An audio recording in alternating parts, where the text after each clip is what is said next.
E aí, pessoal, tudo bem? Vamos ver agora aqui o professor Cobori explicando sobre o déficit fiscal e por que o Brasil, aqui a gente conversa tanto sobre austeridade fiscal, não poder gastar mais do que arrecada, e os países de primeiro mundo são os países que têm o maior déficit fiscal do planeta.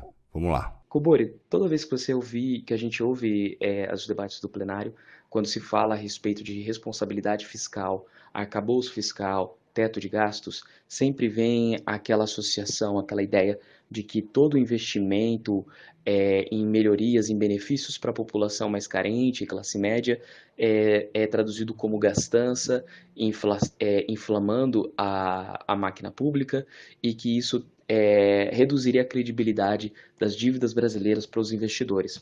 O quanto disso tudo é realidade, na sua opinião, na sua visão de economia, realmente o investimento nesses projetos pode impactar o desenvolvimento do Brasil? Se puder também explicar um pouco melhor como que funciona essa interpretação do mercado a respeito das dívidas públicas e se a gastança realmente impacta nisso. Bem, acabou que pessoal, não se esqueçam de se identificar e de onde vocês estão falando, tá? Mas essa pergunta do risco fiscal sempre surge, né? Esse discurso da austeridade fiscal, que a taxa de juros é alta. Você pega todos esses economistas do mainstream, né? Eles falam isso, que o risco fiscal, que a gastança. Obviamente, gastança, quando você fala gastança, o próprio nome gastança tem um tom pejorativo. Gastança é quando você está gastando de forma errada. Então, obviamente, ninguém é a favor de que o Estado gaste de forma errada. A gente ainda gasta muito mal o dinheiro, né? O dinheiro tem que ser gasto de uma forma mais eficaz, né? Não pode haver desperdício de dinheiro, obviamente não pode haver corrupção, não pode haver desvio. Então, o Estado tem que gastar melhor. Esse é um ponto que, obviamente, ninguém é contra isso, né? A gente tem que gastar assim como a gente gastaria o nosso dinheiro. A gente não sai desperdiçando, né?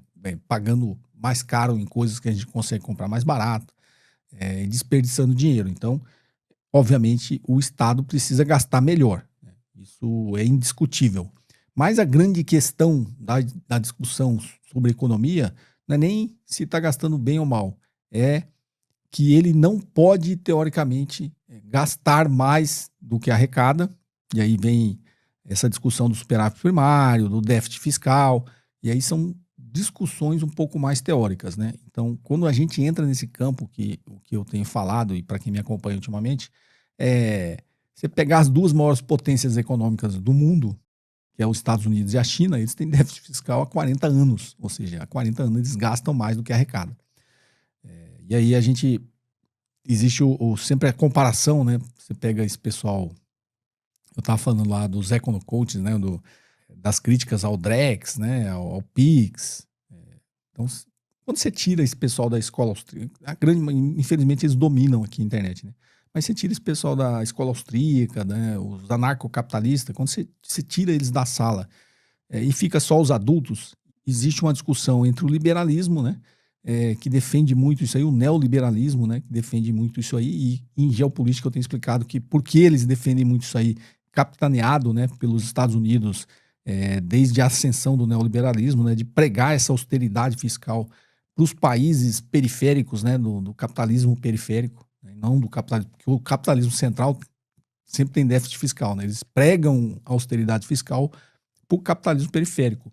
Por que eles pregam essa austeridade fiscal para o capitalismo periférico? Justamente porque eles não querem que as nações, que a gente chama o capitalismo periférico, é o capitalismo central e o periférico. O periférico é aquele que se industrializa ali em produtos low-tech, ainda exportam só matéria-prima e produtos de baixo valor agregado, porque o capitalismo central precisa, né, que o capitalismo periférico exporte esse tipo de matéria-prima e de produtos de baixo valor agregado para que ele possa comprar isso do capitalismo periférico e ele não precisa produzir e foque a sua produção na fronteira tecnológica, produzir produtos de alto valor agregado, né? De alta tecnologia, a indústria de complexidade tecnológica e econômica, porque é dali que eles traem o maior retorno.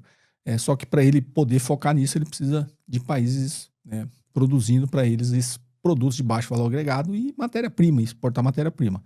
Então nós somos um capitalismo periférico. Como ele precisa que esses países fiquem nessa situação de continuarem sendo periféricos, eles pregam austeridade fiscal. Por quê?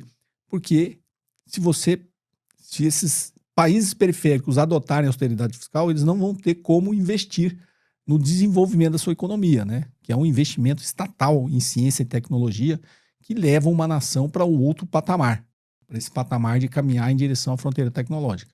Então, tem esse discurso da austeridade fiscal, tem um objetivo por trás disso, né? Que é manter os países periféricos, né? Para que eles não se desenvolvam. Porque os países, as grandes economias do capitalismo central, eles não têm essa preocupação com a austeridade fiscal.